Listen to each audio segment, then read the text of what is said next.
A potential political bombshell in the U.S. presidential race. The FBI reopens its investigation into Hillary Clinton's emails just 11 days before the election. Iraqi security forces advance towards Mosul in a mission to retake Iraq's second largest city from ISIL. And Philippine President Rodrigo Duterte breaks his alliance with the United States to begin a new chapter with China. We'll discuss these stories and more. Hello, I'm Anand Naidu in Washington, D.C., and this is The Heat.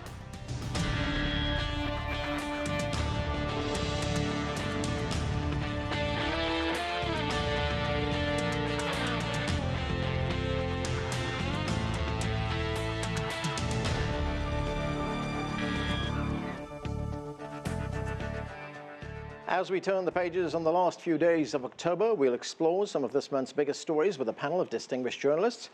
Joining us from Ithaca, New York, is Raza Rumi. He's a Pakistani columnist, policy analyst, and journalist. Here with us in our Washington, D.C. studio is my colleague, Wang Guan. He's the chief political correspondent with CCTV America's Mandarin service.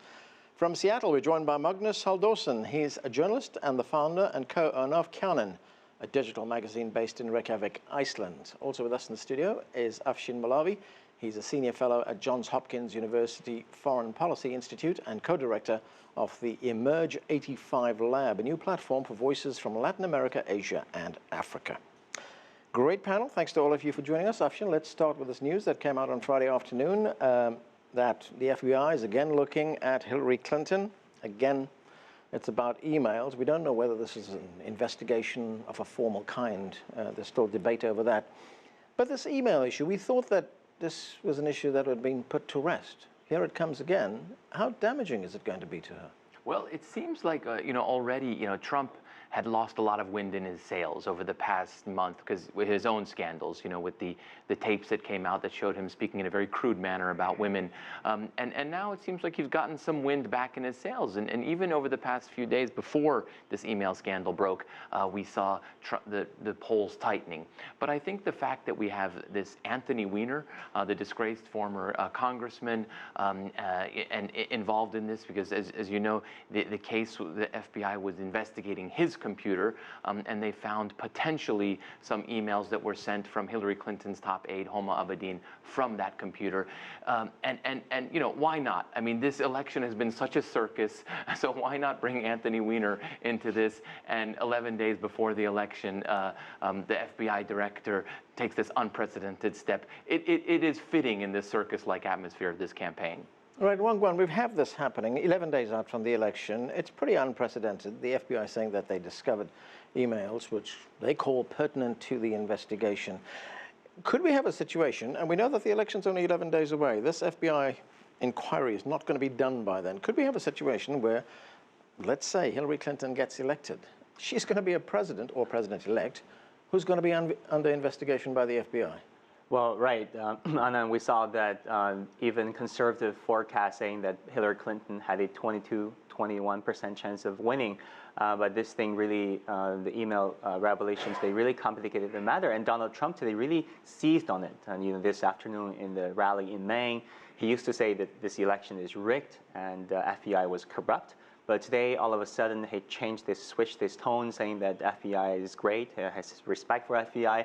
So we don't know where it is going, but we do have instances where a sitting U.S. president was prosecuted, had charges against him, such as Bill Clinton, who was later not impeached or prosecuted further. Or we have President like Richard Nixon, who was prosecuted and later resigned. So we really don't know the content of these emails. Does it have to do with Benghazi? Does it have to do with classified information? We don't know. So it really, I think, depends on the content of the emails to say what's going to happen next. Raza Rumi, this announcement comes only days after WikiLeaks cables linked the Clinton Foundation to claims of personal enrichment. Does it, no matter whether these are true or not, but does it reinforce a widespread perception that the Clintons are in it for themselves, or as Trump puts it, they're corrupt and dishonest?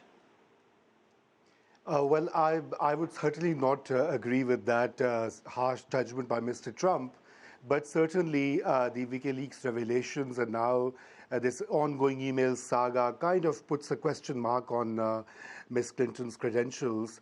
But having said that, her rival unfortunately has made such statements and also has mobilized and polarized the American public that even these last-ditch efforts will not really impact Clinton's ascent into presidency. By all accounts, all polls are showing that she is way ahead, and it is likely that she's going to win the elections, notwithstanding these various kinds of charges.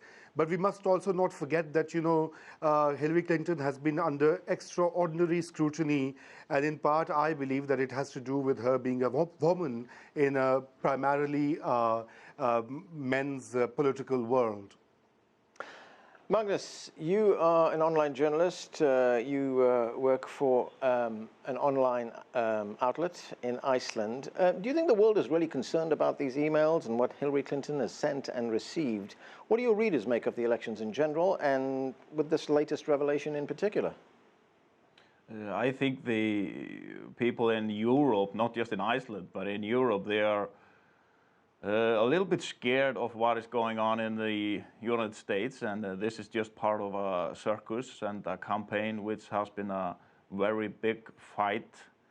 And it's very difficult to say what they are looking into, and we only have 10 days to the election, so it's difficult to say what impact this will have. But I think this is just part of a very an extraordinary campaign and a very big fight that is going on. Okay, I want to stay with you for the next point of discussion on the show, and that is the national parliamentary election in Iceland. Now, you have the Pirate Party in Iceland, described in some places as a group of anarchists, hackers, and activists, but they're doing very well in the opinion polls, and it is possible that they could form the next government in Iceland. I want you to take a listen to the party's leader, Birgitta Jónsdóttir, and she says she wants to change Iceland's dysfunctional system. Let's watch. People are looking, is Iceland going to be brave enough to say no to this corruption bloc that is affiliated with the governmental parties and vote for change?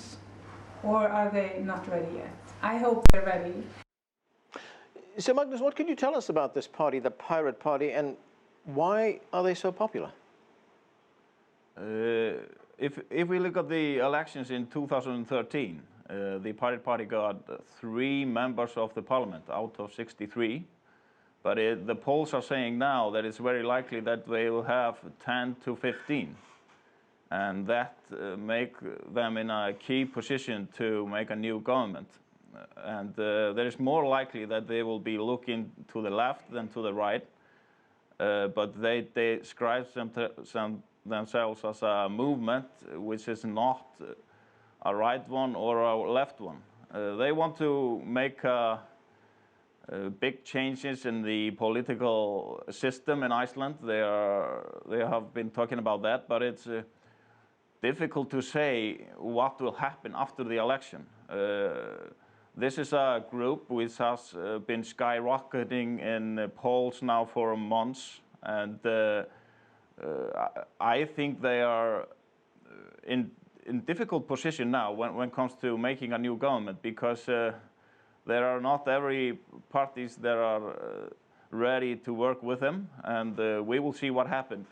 A lot of young people have been voting for them.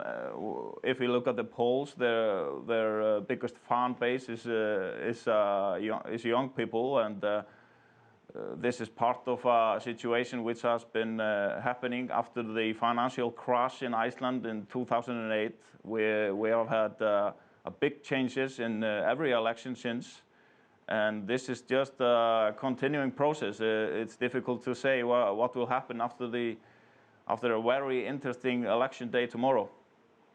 And actually, I'm wondering, as Magnus told us, there's a lot of young people voting, whether there's a lesson in there for the rest of the world. There might be, and and I think the lesson for the rest of the world is it's actually good to be an anti-establishment candidate these days. And so, actually, Donald Trump had a chance to win this election here in the United States as an anti-establishment candidate if he were not such a clumsy anti-establishment candidate. And all across the world, and it's not just Iceland, it's in Italy, and it's in France, and it's in all across Europe and elsewhere. We're seeing anti-establishment candidates emerge now. I often say be careful what you wish for, because the warm glow of righteous indignation as you're bashing the establishment is easy. Actually governing and delivering is hard. Just ask the Syriza party in Greece, who were it's similar to the Pirates Party in the sense that they were anti-establishment. They won, and then they had to actually get the Greek debt under control, and that's a lot harder than chanting slogans. Right, but I want to ask you one other thing about the Pirate Party getting into government in Iceland. Iceland is a member of NATO. Yes. How does NATO handle that? How does the United States handle that? That's the key question, Anand. There's so much that is happening in the world that is changing, and particularly with NATO. I mean, you have a candidate here in the United States, right, the Republican nominee, who's saying that if the United States is going to question its very commitment to NATO if people don't pay up. He's adding dollars and cents. So NATO in a sense is no longer what it was 10, 15 years ago. And Wong-Gwen, as Afshin says, this is not an isolated thing, what's happening in Iceland. It's happening throughout the world. We see many other countries. We see anti-establishment candidates getting into power. Are we looking at some kind of major realignment in world politics right now? Well, yeah, for a while, the Chinese intellectual circle was hoping that Donald Trump somehow could make his way into the presidency, because Donald Trump said he would realign the strategic posture against China in Asia Pacific, and part of his anti-establishment proposals was to just do that. But also, we saw that it's not just people like Donald Trump or people over there in Europe who are anti-establishment. Donald Trump actually has been anti-institutions of this country. The institution of media, what he calls rigged, and and also it's anti the election system itself, calling the elections itself been rigged. Right. Which is a very harsh and rare accusation. Yeah, there are all kinds of reasons people come up with for this wave of anti-establishment rhetoric that we're hearing. Raza Rumi, much of this populism has been blamed on political philosophy, really, blamed on neoliberal policies, blamed on globalization. Many people feel that they've been left behind by these policies. It's only benefited the rich. Do you believe that to be the case? I think I absolutely agree with that assessment, because globally the liberal democracy project is under danger, largely because of the neoliberal economics that has been underwriting it. And also, if you look around the world, in Europe and in the US, the sort of income levels have been stagnated for most, and inequalities have grown over the decades. And that is one of the key reasons that the younger generations are started to questioning the way things are, and in particular how democracy project has been hostage to special interests or corporate interests, and how these processes are subverted. I think there's a lot of anxiety among the young people, and I think the Pirates Party is no exception. I mean, it's happening even in the developing world, where new populist movements are challenging the old order. So I think it is time to perhaps rethink the whole idea of the way democracies have been constructed and the way they have been managed. Otherwise, there's a global challenge to be met here.